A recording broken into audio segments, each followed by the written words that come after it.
Kuin and the Cosmic Pencil. 200,000 years ago thrived a brilliant peaceful civilization on the red sands of Mars.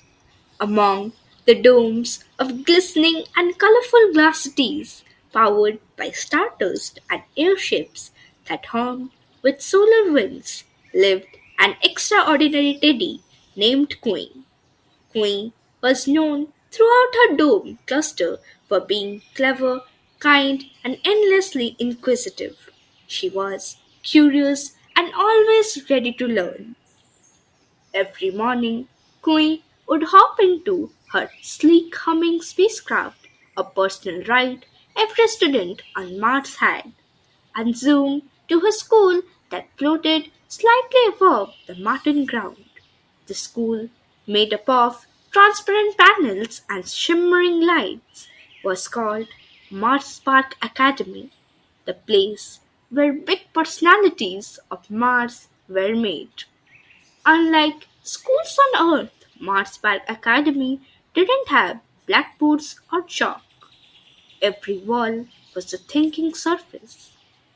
Each classroom had large interactive smartboards that responded to thought and touch. Students, like Kuin, didn't carry school bags. Instead, they wore Lumo bands, super intelligent smartwatches that stored entire libraries, historical simulations, and even miniature holographic tutors. With a single tap, a glowing screen would appear in front of Queen, floating gently in air. She could move it with a flick of her paw, write on it using light trails, or zoom in images of stars, atoms, or Earth's mysterious creatures. And there were no teachers, only glowing robots who guided students with calm voices and spinning data eyes. They could teach anything: stardust chemistry, wormhole math, or galactic history in any language or speed a student needed.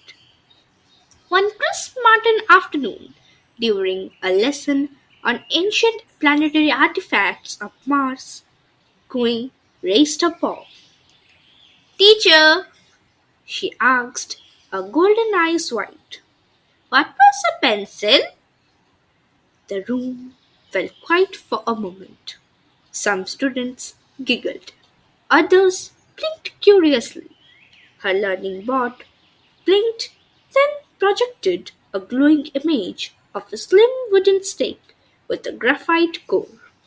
It said, this was the instrument which your ancestors used to write with. Isn't that too basic? But Kuin was the one who did not find it basic, rather too interesting. She leaned closer to her screen. She whispered, so they held this in their hands and moved it to write. That's amazing!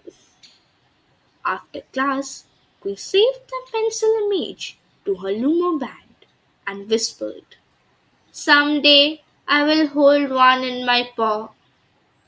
That evening, while sipping mature berry juice in her sweet home, Koi pulled up the image again. The more she looked at it, the more questions bubbled in her mind. What did paper feel like? What sounds did pencil make when they scratched the surface? Though Koi loved her smart world, she often wondered how it felt to write on paper, to turn a page, or to carry a book. But for now, learning through her air screens, exploring stars through virtual simulations, and dreaming of visiting a planet where she could try those ancient tools one day. But her curiosity doesn't end here. Thank you.